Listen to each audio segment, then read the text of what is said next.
Hi, and welcome again to my Physics Online video lecture series. In today's video, we're going to be talking about the subjects of stress and strain. This is really an introduction to this subject.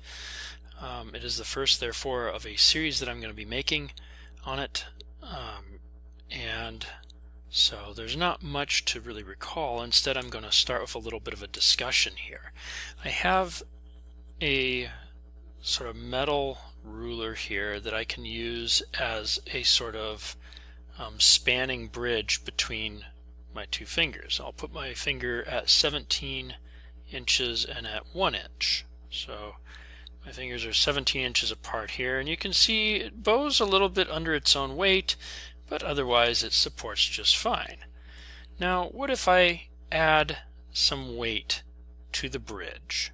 So I've put a few sticky notes on the bridge, and you can see that it's actually bowed a little bit more than it was when I don't have the sticky notes. If I take away the sticky notes, I have a little bit of bowing, but not as much. So you can imagine if I put even more weight, this guy will bow even more, and if I use something else as my bridge, like maybe a thicker meter stick or something like that, then it may bow a little bit less or a lot less under the weight. So this bowing of that stick is an example of strain.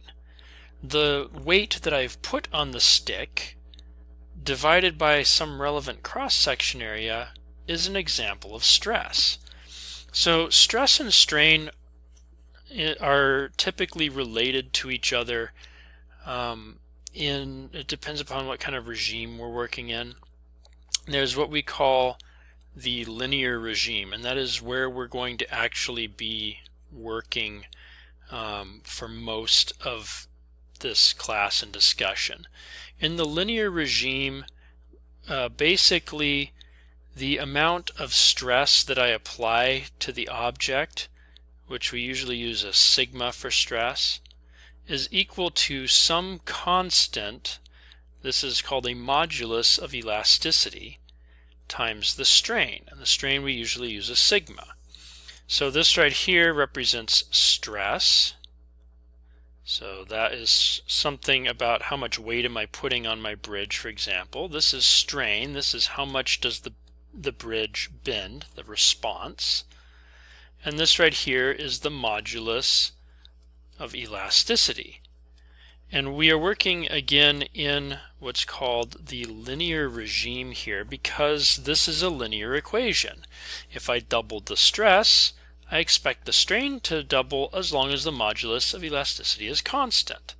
So this is constant in the linear regime, and generally we treat it as if it's simply constant for a given material.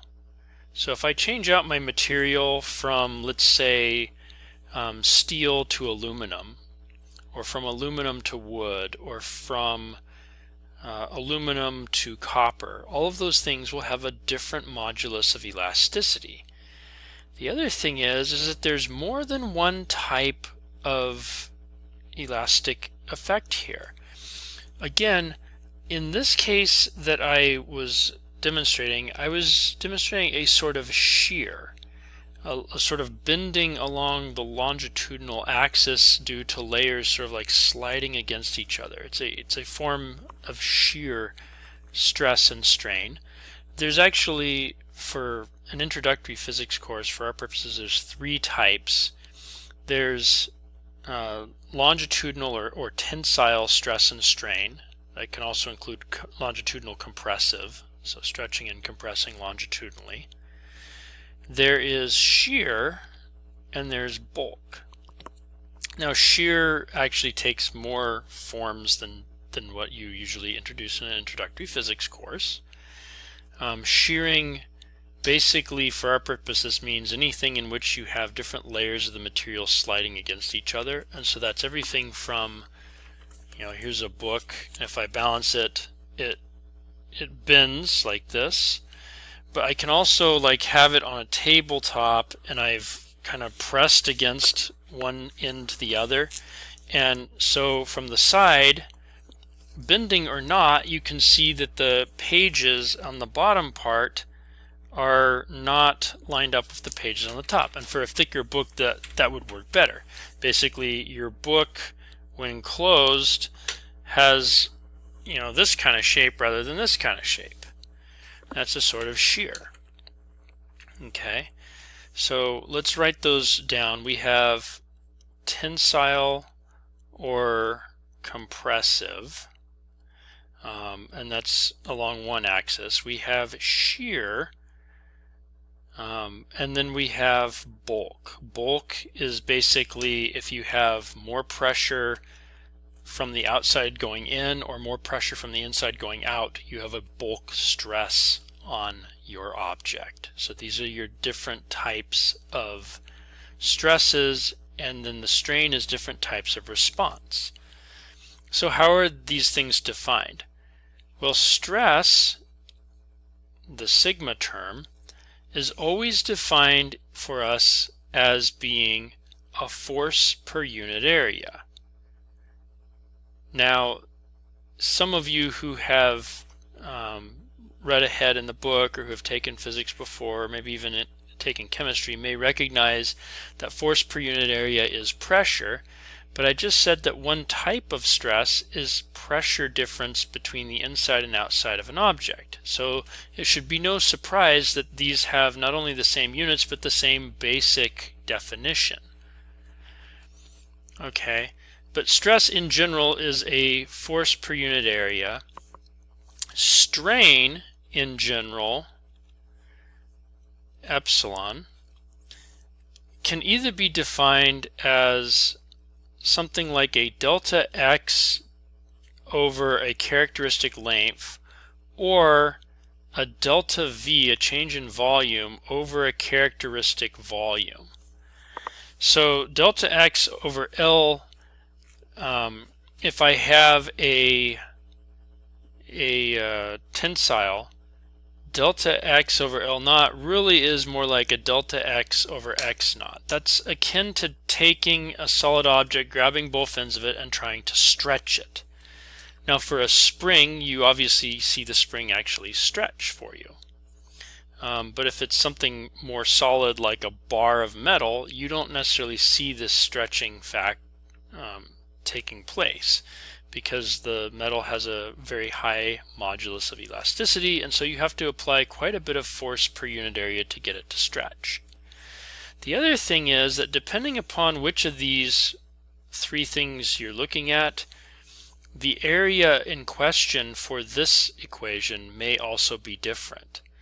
So for example, if I am trying to pull apart a metal bar by grabbing both ends of it, then the relevant area is the cross-section area relative to where I'm applying the force. So maybe I have like a bar like this, and I am applying a force this way, and I'm applying a force that way, like so, or two people are like pulling on it, or two pistons are pulling on it.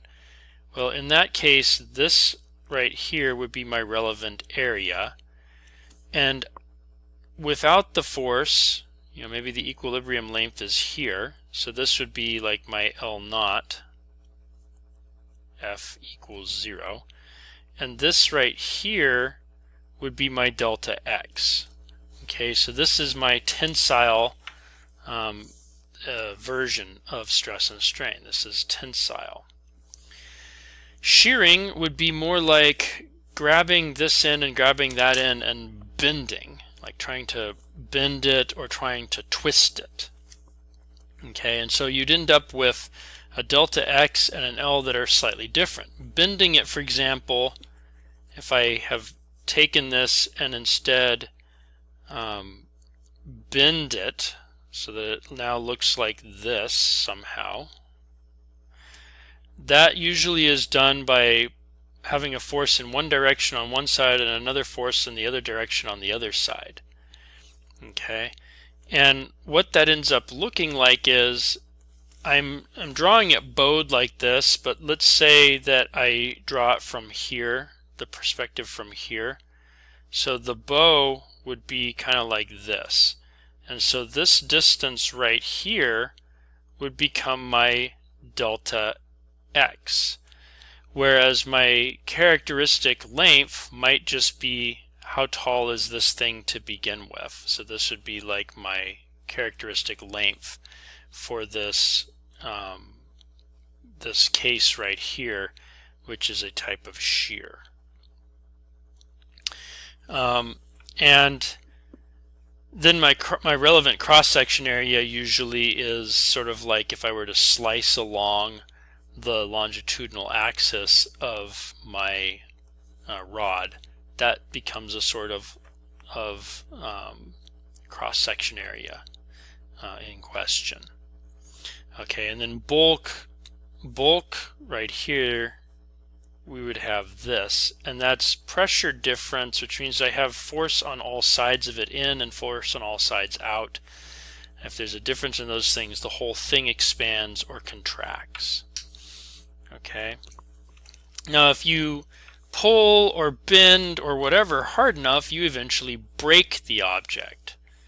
So apply enough stress or get enough strain, what happens? Well, one, it might stop being linear. So that means essentially that it's still elastic, and that means that if you remove the stress, it will return to its original shape and size. Okay, so that's still elastic. Second option is it may, it stops being linear also means that if I apply more and more force to it, I will get more and more stretch, but this more and more stretch will not be with a constant value of stretch to compression ratio. Okay, next it stops being elastic, so stops being elastic. Essentially what this means is it becomes more plastic. So it becomes plastic in a sense. And what that means is that when I release the stress, it'll return partially but not all the way to its original shape. So if I have a bar and I pull it enough and I release it, the bar started here, I stretch it to here, I release, and it maybe returns to here instead of all the way to here. 3, it stops returning at all. Okay, sometimes that is called necking, I believe. So I grab a bar, I stretch it out to here, I release the force, and it stays like this long. And then number 4, it breaks. So breaks would mean it fractures, it splinters, it shatters. So fracture, shatter, snap, etc. If I bend a piece of stick far enough this way, it eventually snaps. Okay. So those are the basic possible regimes. What we're going to do in this video series is look mostly in the linear regime at different kinds of stress and strain, and then we will also consider braking. We'll kind of skip these two regimes as being more complicated than we want to deal with in an introductory course. Okay, so that's all for today's video. There's not really any example in this video because the examples are really more pertinent to each type of stress and strain, whether we're doing tensile, shearing, or whatever. So that is all for today's video. Hopefully you've learned something from it, and hopefully maybe you're even interested in learning more in the videos that follow up. But in the meantime, thanks for watching.